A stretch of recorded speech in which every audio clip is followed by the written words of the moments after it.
Entonces, estructura, ¿sí?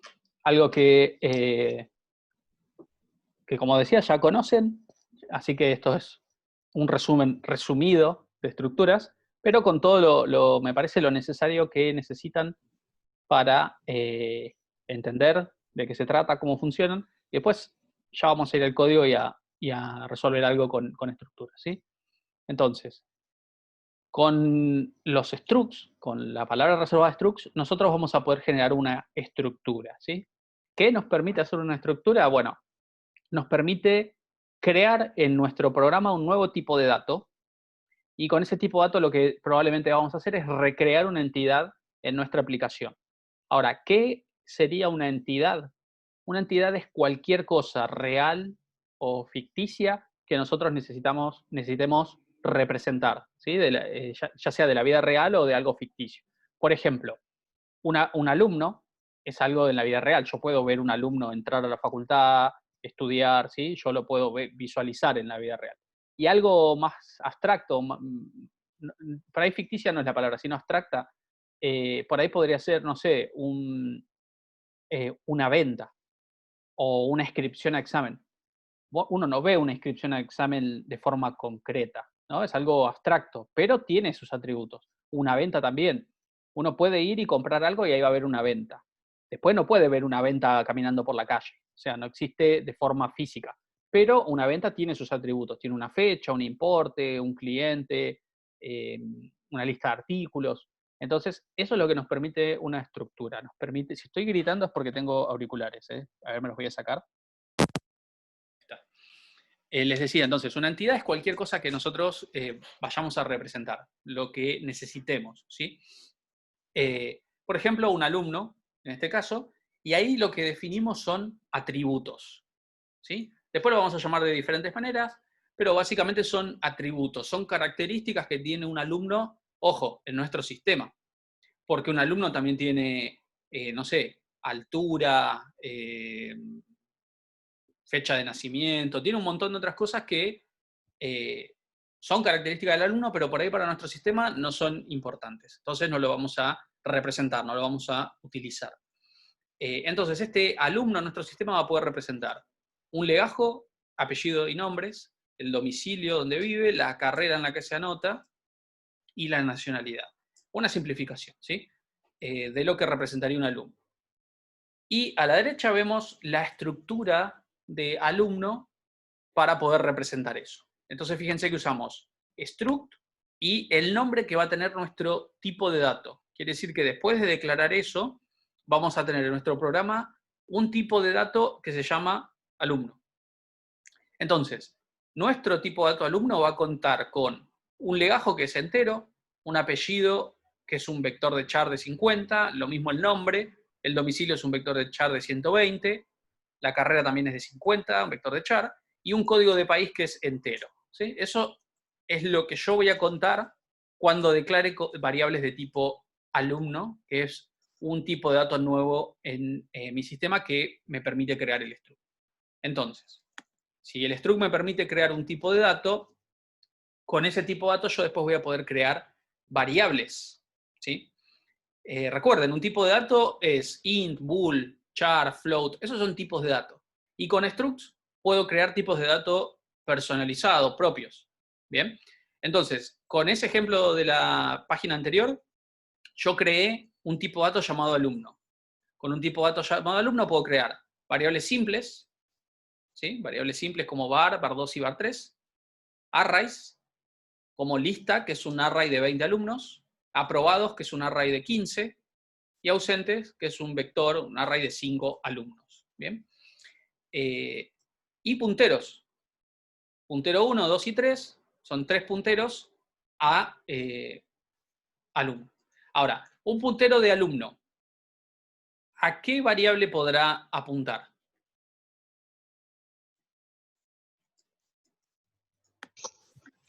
Al tipo de dato alumno. O sea, si te referís a otro alumno, a un tipo de dato alumno. Quiere decir que va a poder apuntar a var o a var2, a var3, puede apuntar al comienzo del vector de lista o al comienzo del vector de aprobados o al de ausentes, ¿sí? Puede apuntar a una dirección que corresponda a un alumno. Así como un puntero entero puede apuntar a un entero, un puntero alumno va a poder apuntar a una variable de tipo alumno, ¿bien? Bueno, entonces, supongamos, vamos a trabajar por ahora con esta variable var, o vamos a ver cómo se trabaja con una variable simple de tipo alumno, porque habíamos dicho que un alumno cuenta con todo esto adentro, ¿sí? Entonces, ¿cómo hacemos para, dentro de la variable var, acceder al apellido, al legajo, al nombre? Bueno, ahora vamos a ver. Para eso tenemos el operador de punto, ¿sí? El operador de punto, a la derecha está la estructura de alumno por las dudas. El operador de punto nos va a permitir acceder a cada campo, ¿sí? ¿Qué es un campo? Un atributo, ¿sí? Un atributo de la estructura. A cada campo de una variable de tipo struct, ¿sí? Entonces, creo, en la primera instrucción, una variable de tipo alumno que se llama alu, ¿bien? Entonces, alu, por ser una variable de tipo alumno, dentro va a tener legajo, apellido, nombre, domicilio, carrera, código de país. Todo eso tiene. ¿Cómo accedo a cada atributo? Con el operador de punto. Entonces, alu.legajo lo que va a significar, si se quiere, es un número entero, porque el legajo es un entero. Entonces puedo usar el operador de asignación y asignarle un número entero, como tenemos acá en esta línea, ¿sí? Después, CodePaís también es un número entero. Entonces, alu.codePaís es un entero. ¿Le puedo hacer sein a un entero? Sí. Entonces puedo hacerle sein a alu.codePaís. Eso por teclado me va a pedir un valor. Yo voy a poner ahí un país, un código de país, un número entero, y se va a guardar en ese atributo de esa variable de tipo alu. Después, alu.apellido es un vector de char, la dirección donde empieza un vector de char, ¿no? Entonces, ¿puedo hacerle un string copy a eso? Sí, porque es una cadena. Bueno, le hago un string copy de la cadena Pérez al apellido. Y después, en la línea de abajo, la muestro. Cout, alu.apellido, muestro de la estructura de alumno solo el apellido, ¿sí? Y lo mismo con el legajo después. Alu.legajo me mostraría el número que contiene ese legajo. ¿Bien? Esos son ejemplos de cómo con el operador de puntos yo puedo acceder a cada atributo, ¿bien? Lo que no voy a poder hacer con un cout ni con un sein es ir directamente a alu, que es la variable de tipo alumno. Yo no puedo hacer cout de alu o sein de alu, porque ni cout ni sein van a saber qué hacer con una variable que yo, con un tipo de dato que yo creé en mi programa. ¿Sí? Yo no voy a poder hacer un sein de alu y pretender que me cargue todos los campos, y no voy a poder hacer un cout de alu y pretender que me muestre todos los campos. ¿Sí? Sería, no sería como hacer un cout de int, sería como hacer un cout de int si yo hago cout de alumno, porque ese es el tipo de dato. Alu sí es una variable, pero, ¿se acuerdan cuando hacíamos un sein, por ejemplo, de una variable que era un vector de enteros? Que eso no funcionaba, pero un sein de una variable, de un vector de caracteres sí. Es por cómo está hecho sein y cout. Hay algunos tipos de datos que, variables de ciertos tipos de datos que puede manejar, que puede hacer un sein o un cout, y otros que no. Y más adelante, cuando veamos clases, vamos a ver que podemos cambiar el funcionamiento de sein y cout para que, si hiciéramos algo como cout de alu, me muestre todos los datos de un alumno, por ejemplo. Pero por ahora no se puede. Con structs no se podría por ahora. ¿Bien? Entonces, yo puedo mostrar campo a campo, pero no toda la variable completa. Bien. Seguimos, entonces. Operador de flecha, que habrán visto también. El operador de flecha funciona de la misma manera que el operador de punto, pero cuando estamos trabajando con un puntero. ¿Sí? Con un puntero a una estructura, ahí tendríamos el operador de flecha. Acá, siempre, ¿viste, Brian, que siempre nos queda algo? Acá, ¿qué nos faltó hacer? Muy importante. A ver, ya que están ahí, Claro. ustedes, Brian ya Pequeño sabe, se está detalle. viendo, yo también, porque siempre lo vemos los dos, compartimos qué les falta, siempre alguna cosa le pifiamos, pero tratamos de minimizarlo al máximo. Pero siempre algo nos queda. A ver, alguien acá si se da cuenta que está mal del ejemplo. No, o sea, tiene que ver con eso, pero a ver, Tomás, ¿podrías explicarlo un cachito más? Mauro no sería. Honestamente no. Dijiste el ampersand, pero el ampersand ¿en qué sentido? Y antes de, por ejemplo, sería alu, flecha, ampersand, legajo. Alu, no.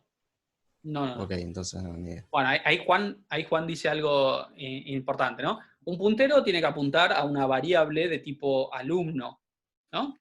Entonces yo cuando indirecciono accedo a esa variable que está apuntando. Y acá no hicimos eso, o sea, alu no está apuntando a ningún lado, así que no tiene sentido indireccionarla porque estaría indireccionando a cualquier lado en la memoria, ¿no? Tiene basura si se quiere. Entonces esto está mal, ¿sí? Esto está mal porque ahí le falta que alu apunte a una variable de tipo alumno cualquiera. Una variable simple de tipo alumno. Bien, así que hagan de cuenta que antes de usar legajo, ¿sí? Antes de asignarle 1000 a legajo, tenemos algo como lo siguiente. Alumno A, y a alu le guardo la dirección de A. Esto, que después se lo agrego, esto es lo que le faltaría, ¿sí? Si no, no tiene ningún sentido. Es un puntero que no está apuntando a ningún lado, por lo tanto, está mal. Si yo le agrego eso a este ejemplo, ahí sí estaría bien. ¿Y para qué sirve la flecha?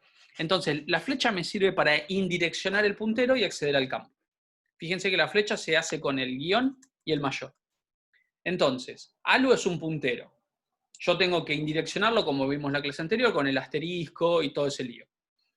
Pero, si uso la flecha me sirve como si fuese el punto del ejemplo anterior, es decir, para acceder al campo que quiero, y a su vez indirecciona el puntero alu. O sea que este estaría accediendo a la variable de alumno donde está apuntando y a su vez al legajo para asignarle en 1000. Eso es lo que hace el operador de flecha, ¿sí? Así que después yo le corrijo eso para que ustedes después lo tengan completo. Lo que decía yo acá, a ver si puedo agregar texto. Siempre tengo que terminar necesitando agregar texto porque algo queda. Acá. Siempre terminamos Anotación. editando el texto en el momento. Acá, agregar texto. Me voy a aprender el atajo de memoria, me parece. Y es alumno A. Esa es la variable a la que yo voy a querer apuntar. Y alu, que es un puntero, va a apuntar a la dirección de memoria de la variable A. Eso tiene que estar entre medio. A ver si puedo poner una flecha. Ya me están desafiando con mis conocimientos de PDF. No puedo poner una flecha. Bueno, básicamente, entre medio de la declaración del puntero y la asignación del legajo, tendría que ir esa línea, ¿sí? Y este ejemplo es para usar el operador de flecha, sí. El operador de flecha nos permite indireccionar un puntero de tipo, de cualquier struct que creemos nosotros. ¿Bien? O sea, no estaría mal, sino que estaría incompleto nada más. Entonces, Sí, está incompleto porque le falta eso que le agregué acá. ok, Eso le falta entre medio de las primeras dos líneas. Después el resto está bien. La flecha Perfecto. para indireccionar el puntero y acceder al campo. ¿Sí? El punto para cuando es una variable simple, o vamos a ver más adelante que hay otros ejemplos, cuando se usa el punto, y la flecha cuando es un puntero. ¿Bien? Misma idea, el punto de la flecha, solo que para tipos distintos. Uno cuando es variable simple y otro cuando es un puntero. ¿Bien? Y ahí lo mencionó Matías. ¿Qué pasa cuando es un vector? Bueno, cuando es un vector, como en este ejemplo, uso los corchetes, el operador de corchetes, para indicar en qué posición del vector quiero trabajar, y luego el punto. ¿Sí? Así que si yo tengo un vector declarado de tipo alumno o un puntero que está apuntando a un vector, uso los corchetes, le digo en qué posición quiero trabajar, y luego el punto y accedo al campo. Así que este alu, ahora que es un vector, me permite guardar 5 alumnos a la vez. Y cada alumno a su vez tiene todos los campos que definimos en la estructura. Entonces, el primero de los alumnos, es decir, alu en la posición 0, con el punto accedo a cada uno de los atributos, de cada uno de los campos. Podría ser un for si quisiera para cargar cada campo del vector y otro for después para mostrarlo tranquilamente, seguro. Pero acá hay un ejemplo más chiquitito, ¿no? Como para que entren en el PDF, donde trabaja solo con el primero, pero sepan que hay 4 elementos más de alumno, ¿sí? El 1, el 2, el 3 y el 4. ¿Bien? Entonces acá tendríamos los 5 alumnos y carga alguno de los campos de vuelta porque no hay mucho espacio en la pantalla, alguno de los campos como los ejemplos que veníamos viendo antes.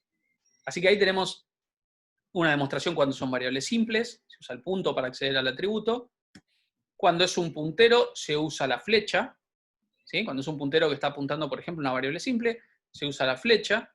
Y cuando es un vector o un puntero que está apuntando un vector, uso los corchetes y después el punto. ¿Sí? No es compleja la sintaxis. El único caso donde van a usar la flecha, creo yo, es cuando utilicen un puntero que apunte una variable simple. ¿Sí? Porque si no, pueden usar tranquilamente los corchetes. ¿Sí? Obvio, acá también se puede usar aritmética de punteros. ¿Sí? Si yo uso aritmética de punteros, tengo que usar la flecha, pero se podría. Pero me parece más fácil usar los corchetes, la posición y después el punto.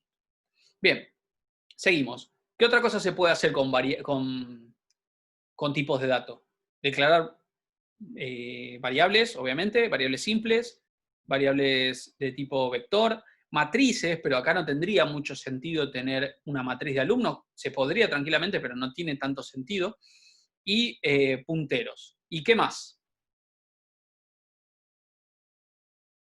Si yo tengo float o int, por ejemplo, puedo crear un vector de enteros, una variable simple entera, un puntero entero, ¿y para qué otra cosa uso int en alguna otra parte? O float, o char, ¿para indicar qué? Un nombre de una función, digamos. O Cuando sea, trabajo con funciones, tipo. sí. ¿Qué cosas? ¿Podrías hacer una función del tipo alumno, por ejemplo? ¿Qué significa eso? Y así como hay funciones del tipo void o el tipo entero, Bien, vos lo que estás queriendo declarar decir es que la función devuelva eso, o reciba eso, ¿no? claro, como que el del tipo alumno, pero en mucho sentido no tiene, ¿o sí? Sí, sí, sí, sí. Yo podría tener una función que devuelva a un alumno, o una función que reciba a un alumno por valor, por dirección, los parámetros, los tipos de parámetros que vimos, y trabaje con alumnos, ¿no? Entonces, tengo esos dos casos. Parámetros y valor devuelto desde funciones, ¿sí? Puedo hacer, por ejemplo, una función mostrar alumno que recibe un registro de alumno. Fíjense que acá le puedo o no poner struct a la izquierda del tipo dato, ¿no? Yo puedo poner struct alumno o directamente alumno, ¿sí? Entonces pongo el tipo es alumno y recibe un registro. Y luego mostrar alumno se encarga de mostrar los atributos. Y por otro lado también puedo tener cargar alumno, ¿sí? Esto lo vamos a estar usando hoy. Cargar alumno que recibe no recibe nada, genera o declara una variable de tipo reg de alumno, le carga el apellido, el nombre, el legajo, el resto de los campos, y después la devuelve Es al un registro lujo. cargado. Es ¿Sí? un lujo. Sí, sí, esto es genial porque fíjense, primero, si yo tuviese que representar todo esto, que es un alumno, y pasarle una función, tendría que pasarle todos esos atributos. Son 1, 2, 3, 4, 5, 6, para mostrarlo, ¿no? En cambio, con una variable de tipo alumno es un solo parámetro el que le tengo que pasar, el registro. Y ya adentro tengo todos los atributos. Y lo mismo con el cargar. Yo puedo devolver todo el registro de alumno completo y luego mostrarlo. Más adelante lo vamos a guardar en un archivo, ¿sí? Bien, eso es lo que se podría hacer con esta estructura. Con esta o la que se necesite crear, ¿sí? Y otra cosa que se puede hacer, habíamos dicho que una estructura lo que hace es crear un tipo de dato. Y luego, para definir una estructura, yo lo que puedo hacer es definirla con cualquier tipo de dato, incluso uno generado previamente por nosotros con una estructura. Entonces, acá lo que tenemos es una estructura de alumno que está compuesta por atributos int, char, como antes, pero también está compuesta por una variable de tipo fecha. Esa variable de tipo fecha la creamos nosotros con un struct fecha, que a su vez está compuesto por día, mes y año. ¿Sí? Así que dentro de alumno, nosotros tendríamos una variable que se llama nacimiento, y dentro de nacimiento tendríamos día, mes y año. Ahora que estoy pensando, me olvidé de darle un ejemplo de eso. Lo voy a hacer en el video, pero en la diapositiva no le puse un ejemplo de cómo se accede a una estructura que está dentro de otra estructura. Pero sepan que se puede, en el ejemplo lo vamos a ver, ¿sí? Y así les queda. Y después también lo voy a agregar al resumen para que si abren el resumen no lo pierdan. Pero básicamente después de esto ya tenemos una actividad, que es esta, y supongamos que tenemos participantes de un torneo cualquiera de pesca, pusimos acá, son 6 que se anotaron, y queremos cargarlos y listarlos por pantalla. Entonces, los atributos para poder guardar un participante es el código de participante, un número, está entre 10.000 y 9.999, apellidos y nombres, el género, que tiene que ser femenino, masculino o X para representar cualquier otro género, y fecha de nacimiento, que va a ser una variable de tipo struct fecha, ¿sí? Que también vamos a inventar. Así que acá ya tenemos un ejemplo donde un participante está compuesto por todos estos atributos más una fecha, y después con la fecha me pide validar de que tiene que tener 18 años o más para poder participar, ¿sí? Entonces, hay que hacer ahí una validación. Hay otras restricciones a cumplir, ¿sí? El participante no puede repetir su código en la lista, o sea, de los 6, el código de participante no puede ser repetido. No podría tener 2 veces el participante en 1000, por ejemplo. ¿Bien? Entonces, esas son cosas que uno tiene que garantizar. Nosotros vamos a hacer algunas validaciones y otras les quedan a ustedes para hacer. Bien. Entonces, si no le quedaron dudas, resolvemos este ejercicio, ¿sí? Vamos a cargar el vector de 6, hacer alguna de estas validaciones, y luego les queda una actividad que después le voy a proyectar para que trabajen, ¿sí? Sí, Isidoro, ahí les comparto la pantalla del campus virtual. A ver, dame un segundito, porque lo tengo acá. Sí. Bien. Ahí ven la pantalla del campus, ¿no? Bien. Acá en la pantalla del campus, ustedes saben que en actividades le vamos poniendo cuál es la actividad sugerida de la semana. Esta vez todavía no lo dice, pero va a decir que trabajen con este trabajo práctico de estructuras. Ahora te respondo eso, Pablo. Muestro esto de acá. Esta es la guía de trabajo práctico que ustedes tienen que trabajar, sugerida. Trabajan con una estructura llamada película y se van a encargar de cargar, mostrar, todas estas como tareas que veníamos diciendo que se podían hacer con estructuras, hacerlas, después crear un vector, después ya un poquito más complicado porque van a tener un vector para ordenarlo por recaudación, ¿sí? Después se complica un poco más, pero en principio es cargar una película, mostrarla. Cargar una película pero validándola, mostrarla. Cargar una lista de películas, mostrar la lista. Y así le van agregando, ¿sí?, más dificultad a medida que avanza. Bien. Pablo, vos habías preguntado por qué ALU, por qué usaba la palabra ALU en el ejemplo, en el resumen. Lo vuelvo a poner. Un poquito más hacia acá. Acá, en este. ALU es la variable y alumno es el tipo de dato. Alumno no puede tener nada porque es un tipo de dato. O sea, es algo estático, no puede tener datos. ALU, que es la variable, sí. ALU se puede llamar A, B, C, como ustedes quieran. ¿Sí? Es el nombre de una variable. En cambio, alumno siempre tiene que ser alumno y con la A mayúscula y así como fue declarado porque es el tipo. Bien. También se le podría poner alumno a la variable, todo con minúsculas, nunca alumno con la mayúscula, porque si no me diría que hay un error en la sintaxis, ¿sí? Siempre esto recuérdenlo, el struct por sí mismo no es más que el tipo de dato, así que no le puedo guardar datos a un struct alumno, por así decirlo. Puedo guardarle datos a una variable de tipo struct alumno. Esa es la diferencia, ¿sí? Al struct de por sí no, porque es un tipo. Bueno, vamos a quedar unos minutos acá. Sí. Una sugerencia que nos pasó haciendo uno de los ejercicios de estructura es que en Visual Studio a la estructura la inicializamos con minúscula y no nos decía que era un error, o sea, lo estaba aceptando, pero no lo ejecutaba el código. Después en CodeBlock ni siquiera paraba, o sea, lo ejecutaba todo Eh, pero después había un problema con los parámetros, así que cuidado con la mayúscula de la estructura a la hora de definirlo. O sea que te dejaba hacer Ah, esto, por ejemplo, alumno, punto y coma, una cosa así.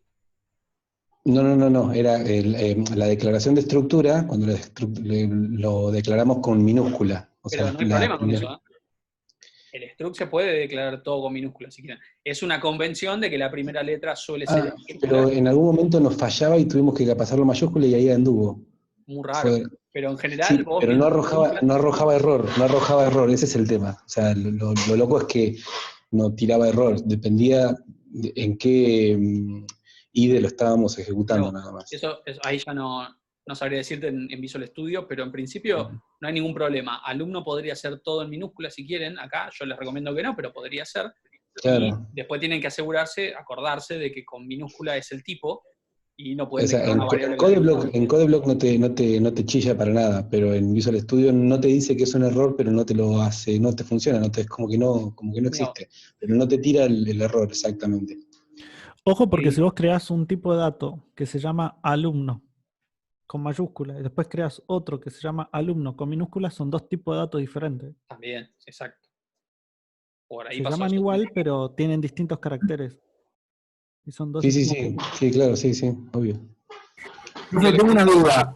Uy, sí, pará. Antes, Ricardo, puede ser alumno sin el struct a la izquierda, ¿sí? Yo puedo poner alumno alu y también mandar. Ahora lo vamos a ver. Yo, de hecho, después no pongo más struct.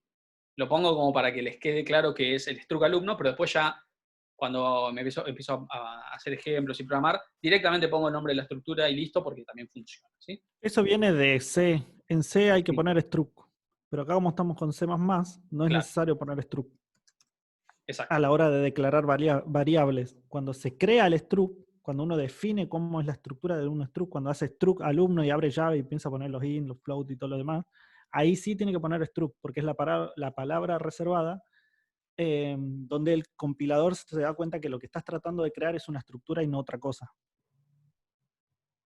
Claro, y a eso iba mi pregunta también, porque no entiendo bien en qué momento se pone struct alumno alu, punto y coma, y después de la derecha esa columna, esa estructura struct alumno y definirla. No sé si va antes, va después, me mezclé un poco con eso. Siempre que vos vas a utilizar una estructura, que en el caso este que tenés ahí en el ejemplo, que es struct struct alumno alu, siempre va después de haberla declarado a la estructura.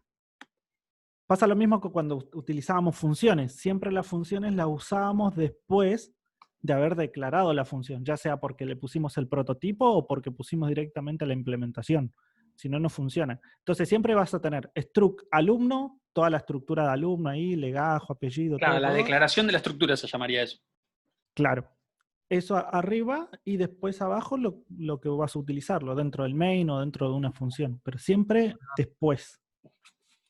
Si no, no va a Claro, y la andar. variable que vos crees ahí, porque ahí si por ejemplo creás la variable alu y después alu.legajo, o sea, en qué momento también está creada antes, evidentemente, en int legajo, entonces ahí también me Claro, mezclé. porque alu es una variable que contiene la estructura de un alumno, del alumno.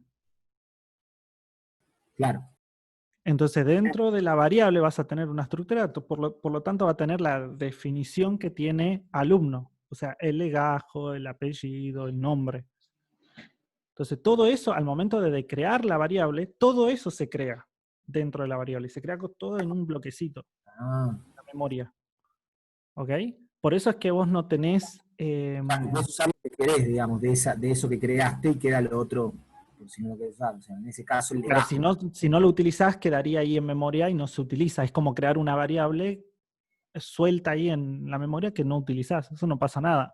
¿Por qué? Porque las estructuras lo que tratamos de hacer es como agrupar las propiedades de algo en particular, que en algún momento vamos a utilizar. ¿Ok? Capaz que vos hagas una función donde te muestre solamente el nombre y el apellido del alumno. Entonces todo lo demás lo ignorás, solamente te encargás en el nombre y el apellido. ¿Y eso queda creado en un espacio de memoria, digamos? Sin embargo, aún así se crea todo en el espacio de memoria, exactamente. Es como, por ejemplo, si como vos que tengas creás una matriz y variable uses entera, algunas columnas. Tenés una matriz de 10 por 10 y usás todas las 10 filas, pero no sé, las primeras 3 columnas y las otras no. Están en la memoria, pero no las mostrás, no las usás. Acá lo mismo, vos podrías tener el Strug alumno podría tener el mail, por ejemplo, ¿no? Y después yo quiero hacer un listado de alumnos como para tomar asistencia y ahí no voy a poner el mail porque ¿para qué lo quiero? Y después por ahí quiero hacer un listado de mails para comunicarme con los alumnos y ahí no me interesa, qué sé yo, el nombre, Perfecto. solo el legajo. ¿Me explico? Voy, cargo Sí. todo por ahí, pero después voy viendo qué me hace falta para cualquier parte del programa, ¿sí? Sí, gracias. Bueno, vamos a ver un ejemplo ahí, acá. Bien, yo acá tengo entonces en el sistema operativo, que era el distinto que estaba mostrando recién, y fíjense, voy a mostrarles si funciona, un poco esta herramienta de Git, ¿sí? En este caso con Git Kraken, que es una interfaz gráfica para poder usar los comandos de esto, ¿no? Subir, bajar, clonar, bueno, los diferentes comandos. Y esto es lo que por ahí ustedes, si se acostumbran, siempre tendrían la última versión de lo que estamos trabajando, y cuando ustedes empiezan a laburar en grupos, les viene más que bien, ¿sí? Matías pregunta si sí o sí hay que usar un punto H cuando haces un proyecto. La estructura sí o sí, sí. No, hoy podríamos usar esto haciendo un punto H como para que vean, pero no hace falta que sí o sí esté en un punto H. ¿Sí? Bueno, Pero yo cuando, perdón, sí. yo cuando creo un proyecto en CodeBlock, hago la estructura en el main y no da, y la corro, le cambio por todos lados, Ahí la sí. pongo arriba, abajo, que esto, que lo otro, y me volví loco. Y después cuando hago el punto H, la pongo en el punto H y anda re bien. Ahora eso tiene un sentido, una razón. Ahora lo vamos a ver. ¿Sí? Ya queda poco tiempo para los 40 minutos iniciales, así que les muestro como algo que yo ya le hice push, es decir, ya está en el repositorio, pero todavía no lo descargué. Fíjense si voy acá, clase 3 está vacío, ¿no? En mi sistema operativo, en mi carpeta. Entonces con esto lo único que hago es pull del repositorio, se fija si hay algún cambio, lo encontró, me lo descargó, y fíjense, acá tengo la guía de trabajos prácticos, que era la que les estaba mostrando hace un ratito, que es con Struct, ¿no? Lo que tienen que ustedes hacer con el Struct de película, de forma sugerida, obviamente no es obligatorio, y esto era el resumen de estructuras con la actividad, que yo me lo descargué acá para tener la actividad a mano, ¿sí? Esto es lo que hay que hacer. Y también tenemos por acá el CPP, que hizo Brian a las 5, con el ejercicio de el 8 de vectores y matrices, ¿sí? Acá está, que yo lo podría correr y sacarlo funcionando, porque también debería correr acá en este sistema operativo. Pero bueno, esa es la ventaja, ¿no? de usar Git. Ustedes, a medida que nosotros vamos clase a clase subiendo archivos, ustedes simplemente hacen clic en el botón pull. Obviamente antes tienen que hacer otros pasos, ¿no? Para poder asociar una carpeta al repositorio. Pero una vez que lo tienen, le hacen pull y bajan la última versión. Y cuando ustedes trabajen en su propio repositorio, van a hacer pull para tomar los cambios nuevos y push junto con otros comandos para subir al repositorio. ¿Sí? Así que les recomendamos que trabajen con esto. Nosotros tenemos un video en la parte de donde vamos subiendo las clases. Ahí más abajo hay un video, después se lo ponemos más claro para que lo encuentren, donde una vez hicimos como una ejemplificación de cómo trabajar con esto. Fíjense que hay un montón de comandos, hay un montón de cosas que agobian, porque hay un montón de ramas pero ustedes si trabajan con pull y push, es ya un avance, ¿sí? También pueden trabajar con Dropbox, con diferentes herramientas, pero les recomendamos esto, ¿no? Les recomendamos que usen Git. Bueno, entramos ahora en un par de minutitos, en 5 minutos más o menos, y hacemos esta estructura de participantes que está acá. Usamos un vector y trabajamos con eso, ¿sí? Y consultamos las dudas que tengan. Bien. Perdón, Ángel, una sugerencia más respecto a lo que decías de GitHub, de Git, que además es una herramienta que lo piden en muchas empresas. Sí, claro. El conocimiento del versionado de código es importantísimo usarlo. Exacto. Se tienen que ir acostumbrando cuanto antes mejor, porque es un requisito que se pide mucho. Si se fijan, en una búsqueda laboral siempre hay algo de Git. No recuerdo ahora otros controladores de versiones, pero creo que Microsoft tiene uno también. Pero sí, el hay que... TFS. Team Foundation, ¿no? ¿Es el de Microsoft? El Team Foundation Services. Team Foundation Server. Y antes había otro que se llamaba SVN o Subversion, creo que era. Van saliendo nuevos, pero Git es uno que se usa hace mucho tiempo y es bastante sencillo de usar. Tiene sus vueltas, pero para dominar es complejo, pero para aprender al principio los primeros pasos es sencillo. ¿Podés armar tu propio GitLab en una virtualización? No sé, me mataste.